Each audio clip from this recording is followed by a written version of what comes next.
আমি আর মা প্রথমে পুরো বাজারটা ঘুরে ঘুরে দেখে নিচ্ছি কোথায় কি মাছ রয়েছে, তারপরে গিয়ে কিনবো।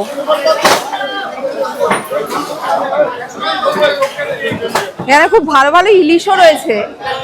পমফ্রেট গুলো বেশ বড়। তো পমফ্রেট গুলো কত করে দাদা? তো আমরা মাছ নিয়ে নিয়েছি, এই যে এখানে প্যাকিংও হয়ে গেছে। তো বেশ ভালো কোয়ালিটির মাছ পেলাম আর কি। Hello everyone, welcome back to the channel. আমি Srabanti and good morning from Digha. আশা করি তোমরা প্রত্যেকেই খুব খুব ভালো আছো, সুস্থ আছো। আমরাও খুবই ভালো আছি। কালকে জানো তো সারা রাত প্রচুর বৃষ্টি হয়েছে। এই কিছুক্ষণ হলো বৃষ্টিটা থেমেছে। আমাদের হোটেলের সামনে দেখো রীতিমতো জল জমে গেছে। মানে আমরা এসে থেকেই বৃষ্টি পাচ্ছি। যেদিন থেকে দীঘায় এসেছি সেদিন বৃষ্টি, কাল বৃষ্টি, আজ বৃষ্টি। মনে হচ্ছে আমরা বোধহয় বর্ষাকালেই এসেছি। যদিও এখন আকাশ অন্ধকার হয়ে রয়েছে, আমার মনে হয় আবার একটু পরে বৃষ্টি নামবে। তো যাই হোক, আজকে আমরা দীঘা থেকে কলকাতায় ফিরে যাচ্ছি। এবার ভাবলাম যেহেতু গাড়ি করে দীঘায় এসেছি, একটু দীঘার মোহনায় চলে যাই। ওখানে পমফ্রেট, চিংড়ি, কাঁকড়া এরকম নানান ধরনের মাছ একটু দেখবো, বাড়ির জন্য নেব। তো আমাদের একটু সকালবেলা বেরোনোর কথা ছিল, মানে আমার আর মায়ের এই ধরো 6টার সময় বেরোনোর কথা ছিল, কিন্তু বৃষ্টিটা থামছিল না বলে এখন আমরা বেরোচ্ছি আর কি, 6:30 নাগাদ বেরোচ্ছি। যাই হোক, চলো আর দেরি করবো না, বেরিয়ে পড়ি, কেন কি আবার যখন তখন বৃষ্টি নেমে যেতে পারে, কাজটা সেরে আসি। এই দেখো, তোমাদের বলছিলাম না আমাদের হোটেলের সামনে একদম জল জমে গেছে। দেখো অবস্থা। ঠান্ডা ঠান্ডা লাগছে গো, বেশ ঠান্ডা লাগছে। বৃষ্টিটা হয়ে ওয়েদারটা বেশ ভালো হয়ে গেছে। মানে মনে হচ্ছে শীতকালের সকালে বেরোলাম আর কি।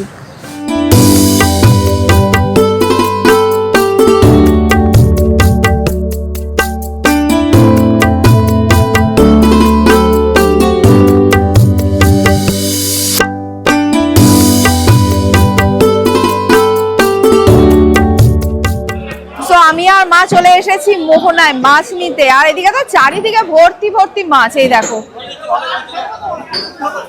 এখানে খুব ভালো ভালো ইলিশও রয়েছে।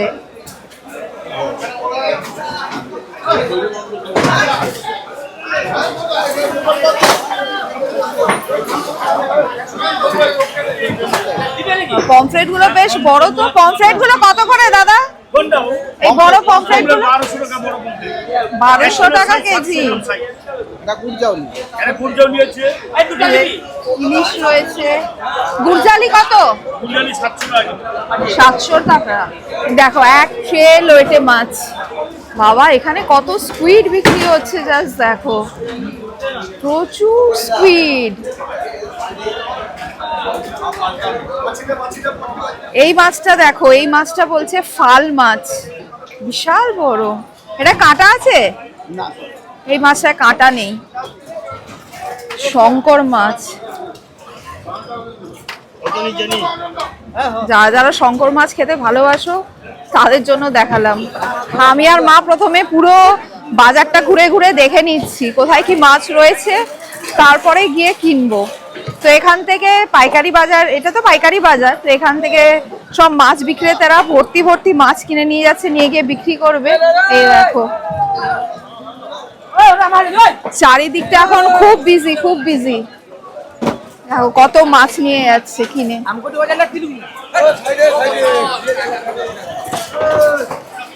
চলো, মোটামুটি ঘুরে দেখে নিয়েছি, কি কি নেবো সেটাও ঠিক করে নিয়েছি, নিয়ে নি। চিংড়ি কত করে দাদা? 250 টাকা কেজি। চিংড়িগুলো বেশ ভালো দেখেই মনে হচ্ছে।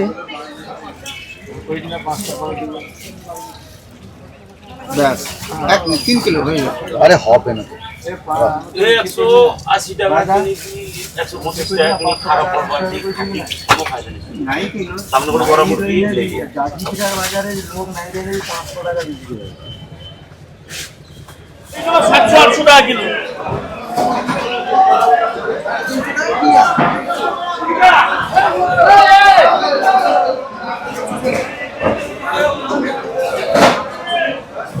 বড় ইলিশ দেখাবে মা? বড় ইলিশ নেবে তো? বড় ইলিশই দেখাও। এইটা না, এটা একটু ছোট, একটু বড় সাইজের দেখাও। হ্যাঁ, বড় দেখাচ্ছি।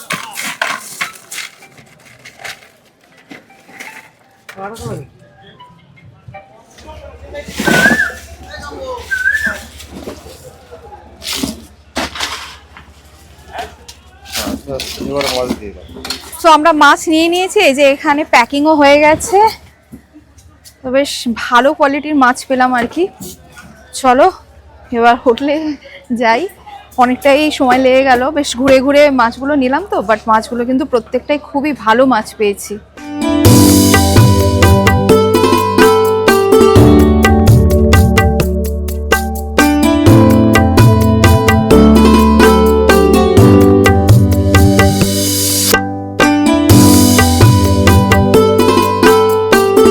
বা বৃষ্টি তো আমাদের পেছনই ছাড়ছে না গো। ছাড়তে হবে না, বাড়ির চোখ কলকাতা চলুক আমাদের সঙ্গে। কলকাতায় তো বেশি গরম।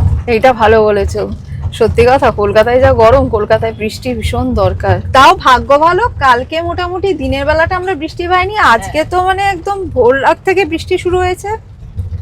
সকালবেলাটা মোটামুটি একটু যা কমলো, আধ ঘন্টা আবার বৃষ্টি নেমে গেল। তো মনে হচ্ছে সারাদিনই চলবে। কালকে অন্তত মন্দিরটা ভালোভাবে ঘুরতে পেরেছি, মানে যদি কালকেও বৃষ্টি পড়তো তাহলে তো হয়েই যেত। কোথাও ঘুরতে এলে না আমার বৃষ্টি একদম ভালো লাগে না। বাড়িতে থাকলাম বৃষ্টি পড়লো, সারাদিন বৃষ্টি পড়ুক, প্রতিদিন বৃষ্টি পড়ুক, কোনো ব্যাপার না, কিন্তু ঘুরতে এলে বৃষ্টি না আমার ভালো লাগে না। যাই হোক, আজকে তো ফিরে যাচ্ছি, আর তো ঘোরাঘুরি হয়েই গেল। বাট হ্যাঁ, বাড়ি ফেরার আগেও আমাদের বেশ কিছু প্ল্যান আছে, সেগুলো তো করতেই হবে।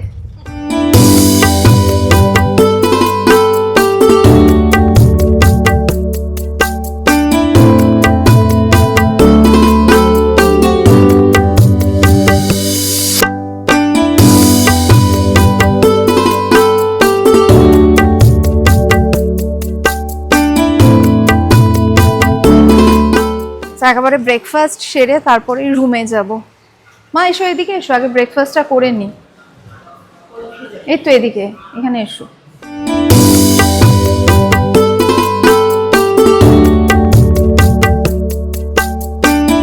আমরাই এসছি, এখনো পর্যন্ত কেউ আসেনি। আমরা একদম সকাল সকাল ব্রেকফাস্ট করতে চলে এসেছি। এখানে বাফে রয়েছে, তোমাদের দেখিয়ে দিই একবার কি কি রয়েছে ব্রেকফাস্টে। সো এখানে রয়েছে জুস, এদিকে স্প্রাউটস রয়েছে, fruits, muffin, sandwich, bread, butter, jam, এদিকে সিরিয়াল রয়েছে, ইডলি, চাটনি, সাম্বার, এটা আলুর সবজি আছে। লুচি শেষ হয়ে গেছে, লুচি আনছে। এদিকে রয়েছে চিকেন সসেজ অ্যান্ড সালামি, এখানে রয়েছে বয়েলড এগ, আর এদিকে রয়েছে টি অ্যান্ড কফি।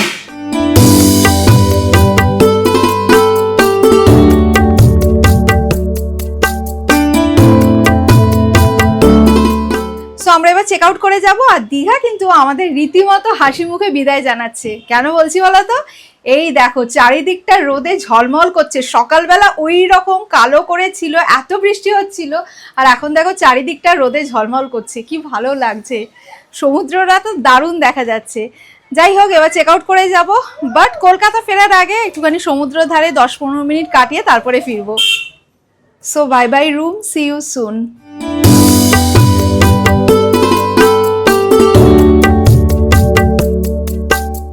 সো চলো, চেক আউট তো করে গেলাম, এবার একটুখানি বিচ থেকে ঘুরে আসি। সকালবেলায় জায়গাটা পুরো জলে জলাকার ছিল, এমন রোদ উঠেছে পুরো জল একদম সঙ্গে সঙ্গে শুকিয়ে গেছে।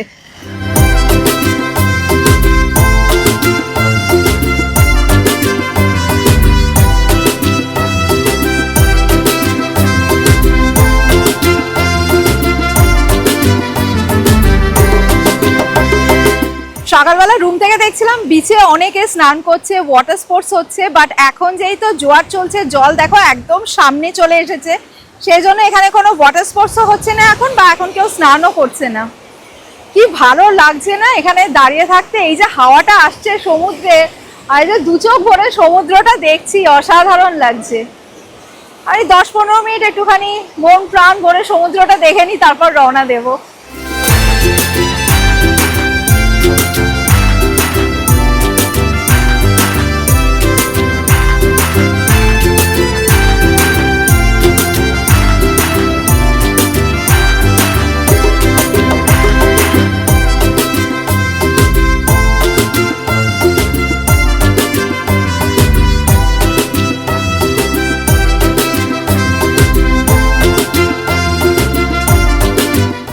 চলো দীঘাকে বাই বাই করে আমরা এখন কলকাতার দিকে রওনা দিয়েছি, আর সামনে দীঘার জগন্নাথ ধাম আসছে।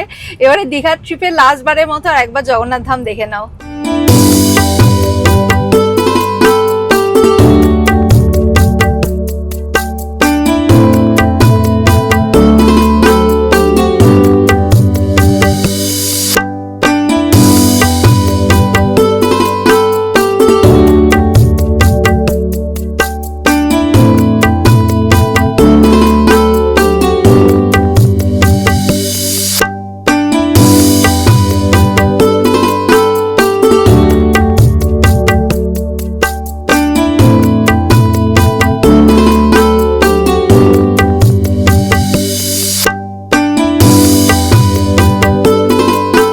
বাজে এখন 2:30, আমরা কোলাঘাটে এসে পৌঁছালাম, আর আমি ট্রেনে 1-1.5 ঘন্টা যা ঘুমিয়েছি না, মানে কোনো হুশই ছিল না, মনে হচ্ছিল বোধহয় সারা রাত আমি জেগেই ছিলাম।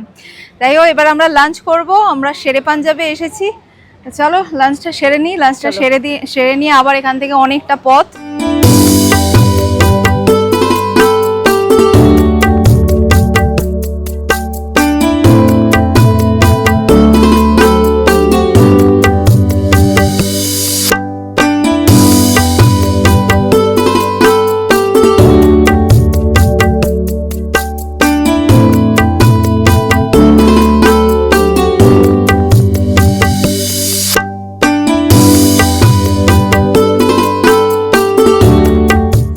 ভালোই পেট পুজো সারলাম, এবার গাড়িতে ওঠো আর বাড়ির দিকে রওনা দাও। ভাবছি বাদ বাকি রাস্তাটাও ঘুমোতে ঘুমোতে চলে যাই, তাহলে সময়টা কেটে যাবে। চলো যাওয়া যাক।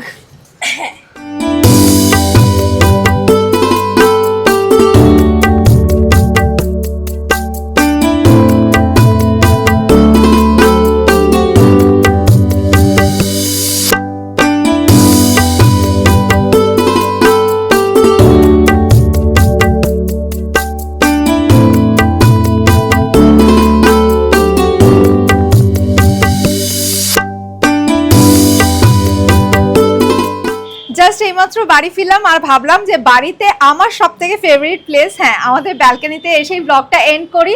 আশা করি দীঘা সিরিজের প্রত্যেকটা ব্লগ তোমরা দেখেছো। দীঘা সিরিজে কিন্তু আমি অলরেডি 4টে ব্লগ লাইভ করে দিয়েছি।